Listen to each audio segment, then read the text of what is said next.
Video में हम लोग बात करेंगे आर्टिकल 243 ZL के बारे में। ये आर्टिकल बता रहा है सुपरसीशन और सस्पेंशन किसका, बोर्ड और इंटरिम मैनेजमेंट का। अब इसका मतलब क्या होता है?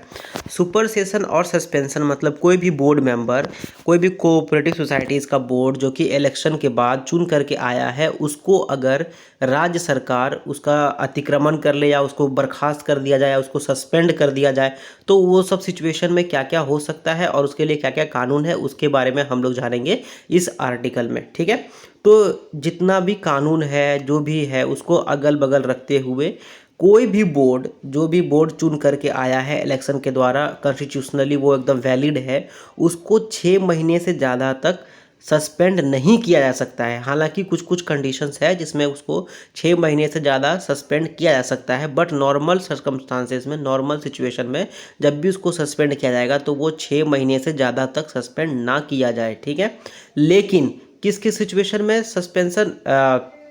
किया जा सकता है? तो पहला सिचुएशन बनता है कि अगर वो जो मैनेजमेंट है या वो जो बोर्ड है वो लगातार डिफ़ॉल्टेड है, मतलब वो कानून के तहत वो डिफ़ॉल्ट में है, तो उसको सस्पेंड किया जा सकता है। किसी भी तरह वो डिफ़ॉल्ट काम कर रहा है तो उसको सस्पेंड किया जा सकता है। ठीक है, उसका जो भी ड्यूटीज़ है, जो भी उसका परफॉर्म, जो उसको काम करना चाहिए वो काम में वो कोताही बरत रहा है या फिर वो काम अच्छे से नहीं कर पा रहा है, उसमें नेग्लिजेंस है, तो ऐसे सिचुएशन में जो कोऑपरेटिव सोसाइटीज़ है उसको सस्पेंड किया जा सकता है। या फिर जो बोर्ड मेंबर्स हैं वो पहले से प्री जुडिशियल हो गए, मतलब वो पहले से निर्णय ले लेते हैं कोई भी चीज़ में, और जो कोऑपरेटिव सोसाइटीज़ का जो इंटरेस्ट है उसमें वो पहले से ही कोई डिसीजन ले लेते हैं बिना अपना बोर्ड मेंबर से उससे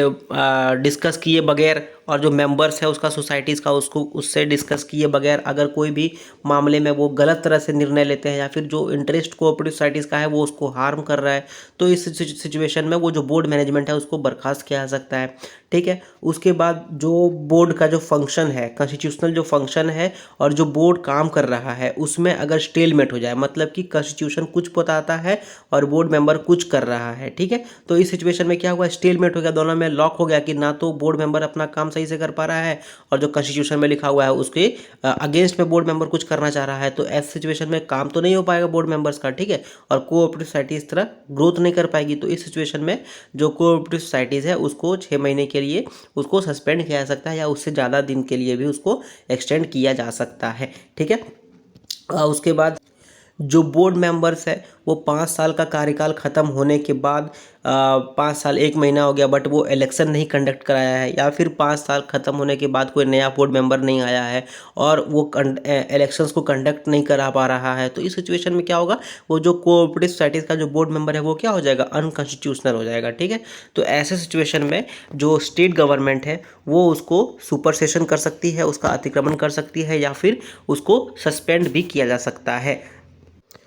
अब मान लेते हैं कि कोई भी ऐसा कोऑपरेटिव सोसाइटीज़ है जिसमें गवर्नमेंट का कोई भी शेयर होल्डिंग नहीं है, गवर्नमेंट उसमें कोई पैसा इन्वेस्ट नहीं कर रहा है या किसी भी तरह से लोन नहीं दिया या फाइनेंशियल असिस्टेंस नहीं दिया जा रहा है, मतलब कि वो पूरा पूरी प्राइवेट है, उसमें गवर्नमेंट का कुछ भी बोलना करना नहीं है, कुछ भी उसमें ये नहीं है। ठीक है, तो ऐसे सिचुएशन में जो बोर्ड मेंबर्स है वो तो कॉन्स्टिट्यूशनली अलग हो गया और गवर्नमेंट का उसमें कोई से नहीं है, उसमें गवर्नमेंट कुछ नहीं कर सकती है। तो इस सिचुएशन में जो कोऑपरेटिव सोसाइटीज़ है उसको सुपरसीड नहीं किया जा सकता है, ना ही उसको सस्पेंड किया जा सकता है, क्योंकि वो तो पूरा पूरा अपना प्राइवेट एंटिटी है। ठीक है, अब अगर किसी भी बोर्ड को सुपर सेशन किया जाएगा या उसका अधिक्रमण किया जाएगा तो एक एडमिनिस्ट्रेटर को अपॉइंट किया जाएगा,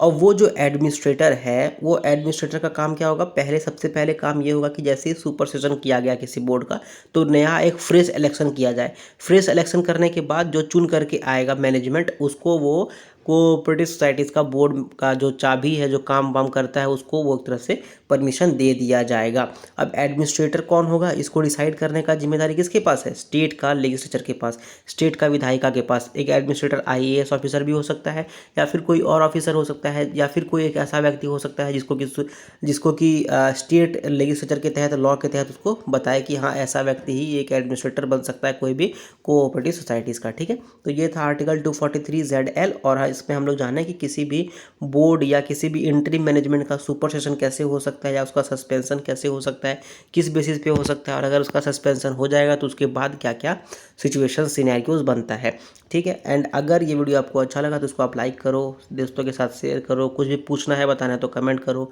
चैनल को सब्सक्राइब करो and thank you very much.